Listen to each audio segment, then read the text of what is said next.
Hello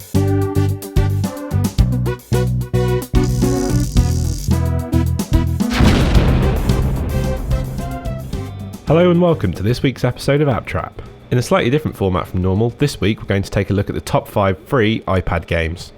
At number 5, we've got Bejewled Blitz. For me, Bejewled has always been the standout title in the ubiquitous match 3 of the same colour genre, and Bejewled Blitz adds some really unique twists to this format. Each game is essentially broken down into 60 seconds, in which you have to get the highest score possible, and then after the game you're shown a list of all the scores your Facebook friends have got. This persistent leaderboard functionality is what really makes the game addictive here, in that knowing your mates at work have just got slightly more than you always drives you to play one more round, and the rounds only being 60 seconds makes it such an approachable and easy task to do. Bejewled Blitz features lots of different power-ups than Bejewled, with the idea that you play a sort of virtual slot machine every day in order to unlock more with the in-game currency. These add yet a further layer of depth to the game, and are the key to getting some really high scores. Or at least so I'm told. I appear to possess a physical inability to do well at Bejewled. This brings me on to my next point, in that this seems so much harder than the other versions of Bejewled that exist on the computers and on the iOS devices.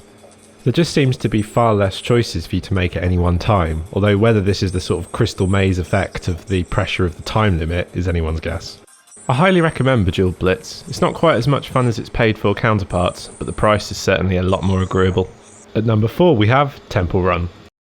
Temple Run is an endless runner style game, a genre that's enjoyed an incredible amount of popularity on iOS devices. And for me, Temple Run remains one of the finest examples of what you can do within the framework of this genre. It's unlike many other endless runner type games, in that there's actually some skill to the game, and you can see yourself getting better every single time you play it. Many people can make a single life last for an almost unbelievable amount of time. And I think part of the success of Temple Run is that it really understands the platform that it was made for. There's almost no real loading times, and it's so instantly accessible to everyone who wants to play it that it just fits in so well on everyone's iPhone or iPad. And you only have to get on a bus or a train these days and you'll undoubtedly see somebody playing it. It's also one of the few iOS games I've seen that actually makes good use of Game Center achievements, structuring each one as another tiny mission for you to complete on your run. This is a lot more addictive than many of the paid games on the App Store, and as a free download remains absolutely essential. At number 3 we have Theme Park. As much as I do love Theme Park on the iPad, I want to start this by saying it's absolutely not a patch on the Bullfrog original, which remains one of my favourite classic games of all time. But part of what Theme Park on the iPad does do really well is that it triggers just enough nostalgia of that classic game to draw you back in and keep you playing for hours. Like many modern iOS strategy games, it remains one where you have to tap on literally everything to get every function to happen. And it's all based around a time metric, so after a certain amount of time, every ride, shop or entertainer will give you money and experience that you can use to level up your park and access more attractions to purchase. It's in these attractions that part of the real interest of the game lies. There's just so many to choose from, and my main criticism of the game is that certain ones, the more interesting ones typically, can only be purchased using the in-game currency that you have to buy. You earn a small token amount through leveling up, but otherwise it can be really expensive. And the game does sort of feel like it's punishing you for not buying its super tickets to purchase these shiny new rides with. However, I remain driven on, entirely fueled by wonderful nostalgia. I think that in time, with updates, a lot of improvements could be made to Theme Park, and I'd like to see some more management features added, as I think that would really take the game above and beyond what it is now.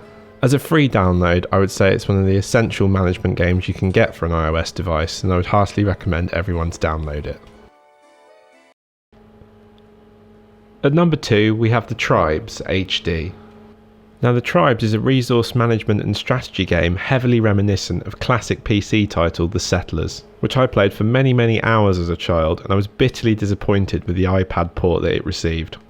Now obviously Tribez can't really hold a candle to anything that was in The Settlers, as it is a typical freemium game with all the trappings of the genre. In that everything has a time limit to it, you're required to play the game several times a day to really advance, and it constantly pushes its in-game currency to you, which is actually ludicrously expensive compared to other games' in-game currency. One of the really nice touches of the Tribez HD is it's got this really bizarre storyline in which you play as a scientist who's effectively found a porthole and travels through this porthole and finds this sort of proto-caveman universe within. You're then tasked with the care of one of the small tribes you discover and help them try and advance through the ages and progress to take control of the island that they're on. This objective really helps the game feel a bit different to other freemium titles, in that you don't just feel like you're endlessly playing it for no apparent reason other than distraction or personal gain.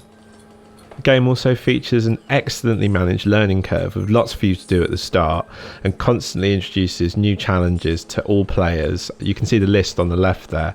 There's always lots to do, always lots of objectives, so you're always doing something slightly different and interacting with the game in a new way. I think the Tribez represents what many developers can do when they really think about making a good freemium game, in that there's lots of variety and it never feels limited or never feels like punishing you for not connecting to a social network or not purchasing the in-game currency. Another recommendation from me, well worth checking out, and it's a bit different to many of the other choices so far. Unfortunately, it is iPad exclusive, which seems bizarrely limiting from such a new developer. Now on to my favourite free iOS game and number one in our list, Pocket Planes. Pocket Planes is new on the iOS store and it's brought to us by Nimblebit, creators of everyone's favourite time thief, Tiny Tower, which I heartily recommend everyone go and check out. And I'm not including it in this video because I have a self-imposed ban on the game, because if I play it anymore I really am scared of the consequences it's going to have on my real life. Pocket Planes features all the addictiveness of Tiny Tower, but in a much more controlled and interesting framework. You're essentially tasked with running a small boutique airline, ferrying passengers and cargo around the world. And it's all about making just enough profit on each trip so that you can buy more planes and unlock more airports to increase the size of your airline ad infinitum. Now, Pocket Planes really has this 5 minutes at a time gameplay absolutely down to a T, and as such really integrates with your daily routine very well, and before you know it all the 5 minutes here and there equate into hours and hours. One of the cooler features of Pocket Planes is that it's really rewarding with its in-game currency, with passengers often giving you bucks rather than coins for a journey, which means that you can buy more planes quicker, and it really is different from Tiny Tower in that way, which I found to be very, very, very stingy with giving out its bucks.